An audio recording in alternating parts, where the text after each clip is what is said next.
अस्सलाम वालेकुम, मैं हूं अब्दुल सत्तार। आप अलग न्यूज़ देख रहे हैं। तारिक मतीन हमारे साथ हैं। अदल के ऐवान से कुछ और इस्तीफ़ों की बाज़गश्त है, इस पर बात करेंगे। और उसके अलावा क्या पाकिस्तान तहरीक इंसाफ पर पाबंदी लग सकती है, इस पर भी बात करेंगे। लेकिन उससे पहले आपसे ये गुजारिश है कि अलग न्यूज़ को लाइक करें, शेयर करें, सब्सक्राइब करें और घंटी बजा दें। तो अदल का ऐवान, देखिए, दो इस्तीफे आए। एक इस्तीफा जस्टिस रिटायर्ड, अब तो रिटायर्ड मज़ाहिर अली अकबर नकवी साहब का, और दूसरा जस्टिस रिटायर्ड एजाजुल अहसन साहब का।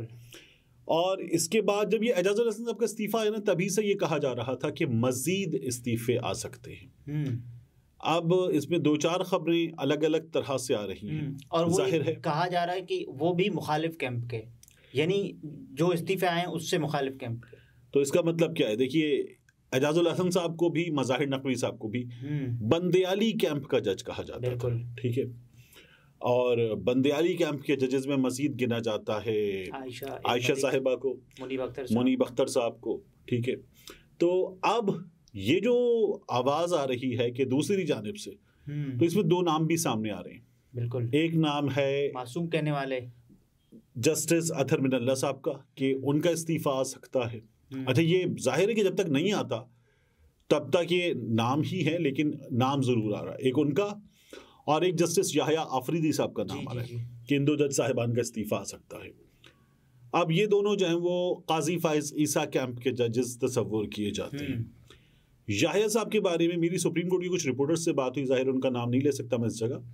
उनका ये कहना है कि याहया साहब जो हैं वो उतने हम ख्याल नहीं हैं काजी फाइज ईसा कैंप के, जितना हम ख्याल जज जो है वो अतहर मिनल्ला साहब को कहा जा सकता है। अच्छा। बट स्टिल अतहर मिनल्ला साहब जो है वो, फिर भी मैं ये कहूँगा, ये मेरी अपनी राय है और बहुत से लोगों की राय है इससे मिलती जुलती, कि अतहर मिनल्ला साहब फिर भी आपको नजर ही आएगा कि बड़ी हद तक बैलेंस्ड है। अतहर मिनल्ला साहब ने, जाहिर है कि वो जो, अच्छा, ये उनके अपने नजरियात नहीं या वो खुद ब खुद करते हैं? जाहिर है कि बैलेंस्ड अगर हैं तो ये भी उनके नजरियात ही हैं। और आज खुद चलना सबसे बेहतर हिकमत अमली होती है। कई बार आपने कॉर्पोरेट सेक्टर में, या हम लोग न्यूज़ में काम करते हैं, तो आपने देखा है कि न्यूज़ में जो बॉसेस होते हैं वो बाकायदा एक टीम बना के चलते हैं। कॉर्पोरेट सेक्टर में भी बॉसेस एक टीम बना के चलते हैं। यानी अगर एमडी गया, सही है, ठीक है, तो उसके पीछे होता यह है कि उसकी जो टीम है नीचे, मुख्तलिफ मैनेजर्स की, मुख्तलिफ डायरेक्टर्स की, वो सब के सब साथ चले आते हैं, नई कंपनी ज्वाइन कर लेते हैं। न्यूज़ चैनल्स में हमने देखा है डायरेक्टर न्यूज़ के नीचे कुछ प्रोड्यूसर्स वगैरह, अगर चला जाता है तो पूरी टीम ये भी होता है। तो मुझे लगता है कि हमेशा सबसे बेहतर ये होता है कि अपने जोरे बाजू पे काम किया जाए। तो अतहर मिनल्ला साहब जो हैं, अच्छा, उनको उस कैंप में भी शामिल किया जाता है, और बहुत बड़ी तादाद में लोगों की ये राय है। अच्छा, वजह सिर्फ ये है कि वो भी चला गया तो मैं चला जाऊं, या वजह ये भी हो सकती है कि अहम तरीन मुकदमात में बेंचेस में शामिल न किया जाना है? देखिए, मल्टीपल रीजंस हो सकती हैं, लेकिन मेरा ख्याल है कि अतहर मिनल्ला साहब जो हैं वो बेंचेस में शामिल ना होने वाला मामला शायद मुझे लगता है कम होगा। मेरी राय मांगे आप तो मुझे लगता है कि अतहर मिनल्ला साहब ये जो जिन हालात में उनके साथी जजेस इस्तीफा देकर जा रहे हैं, उनसे भी दिल बर्दाश्त हो सकते हैं। और जिन हालात में अदालत चलाई जा रही है और जिस अंदाज में चलाई जा रही है, उससे भी मायूस हो सकते हैं, और मायूस होकर ये फैसला कर सकते हैं। इस्तीफे आए, जाहिर है इनमें से एक वजह ये तो होगी ना कि उनको जजेस के तौर पर बेंचेस में शामिल किया जाना चाहिए। सुप्रीम कोर्ट ऑफ पाकिस्तान के जजेस हैं वो भी, तो उनका भी ये राइट बनता है ना कि वो अहम तरीन मुकदमात में शामिल हो बेंचेस में। अच्छा, देखिए, मैं फिर भी इस्तीफों से ना एग्री नहीं करता, किसी का भी इस्तीफा आ जाए, लेकिन वो रिएक्शन के तौर पर तो समझे जा रहे हैं ना कि वजह ये हो सकती है, मल्टीपल रीजन हो सकती है।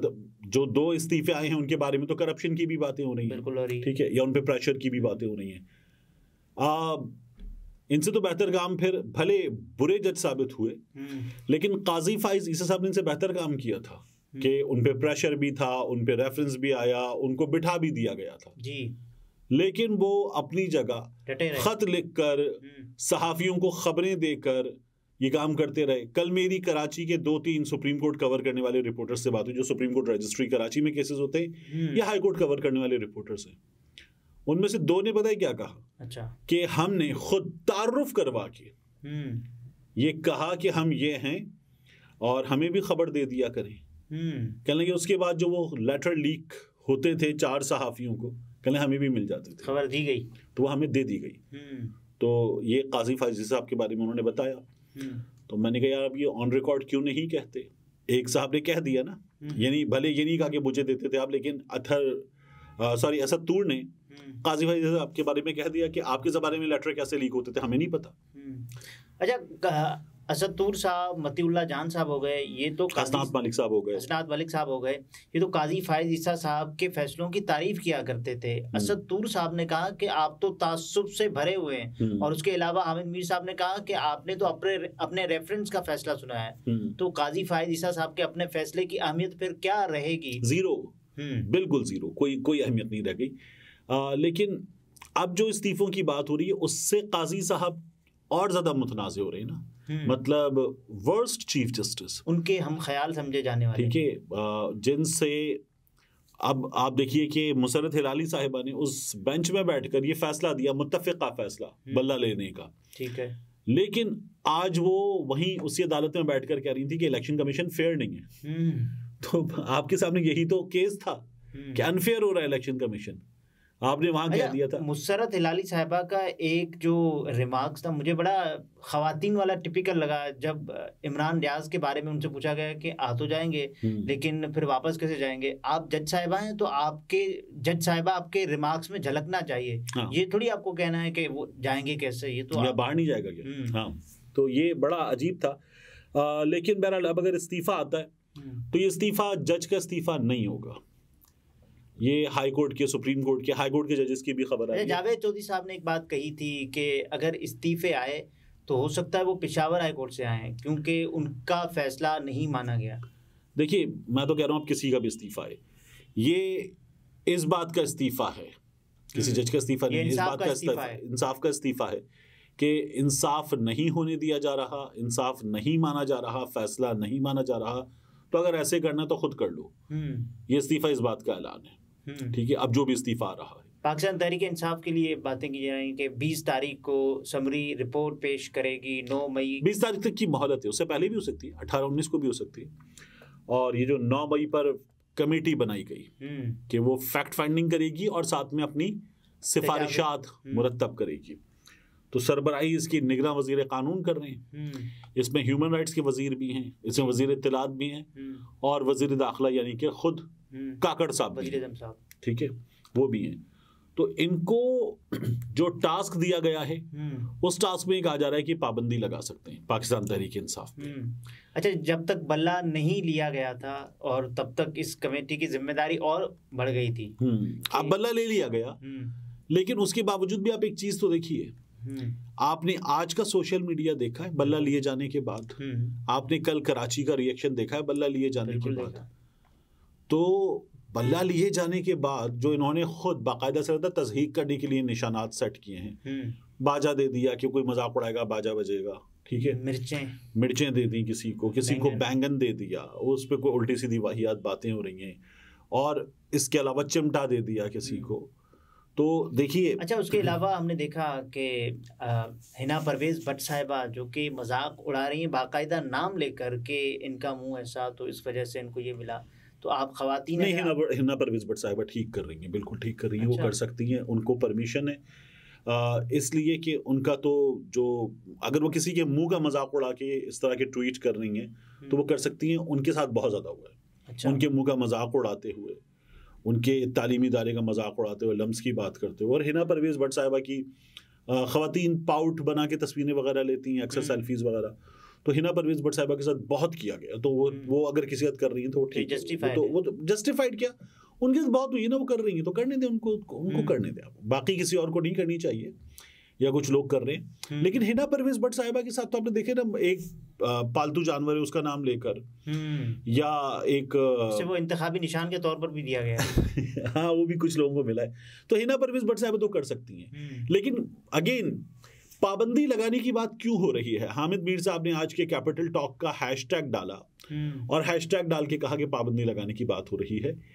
देखिए, इसलिए हो रही है कि अब भी पाकिस्तान तहरीक इंसाफ एक अदद मुसीबत है। बट मैं एक और चीज देख रहा हूँ, क्या ये पाबंदी लग गई और ये जो फैसला आ गया 13 जनवरी को, ये तो बड़ी मजेदार सिचुएशन हो जाएगी। 13 जनवरी को कहा गया कि ये सब के सब आज़ाद हैं, ठीक है, इनका कोई इंतखाबी निशान जमात वाला नहीं है, ठीक है, इनकी जमात की एफिलिएशन नहीं है। अब अगर पीटीआई बहैसियत पार्टी नहीं है, अब अगर पाबंदी लगा देंगे आप, तो पाबंदी लगाने के बाद होगा क्या? इमरान खान एक आदमी है ना, ठीक है, इस मुल्क में क्रिकेट का और फिलैंथ्रोपी का एक बहुत बड़ा नाम है, या शायद सबसे बड़ा नाम है, ठीक है। तो वो नाम कोई अपने चेयरमैन तहरीक इंसाफ भी नहीं लिखवाए, कोई लिखवाए इमरान खान की हिमायती याफ्ता उम्मीदवार, पीटीआई भी नहीं लिखवाएगा उसमें, जाहिर है कि इंतखाबी निशान इमरान खान, तो वो लिखवाएगा। और लिखवाने के बाद जो है वो अगर अपना बैनर लगा देगा या सोशल मीडिया पे पोस्ट लगा देगा तो उसको कौन रोकेगा?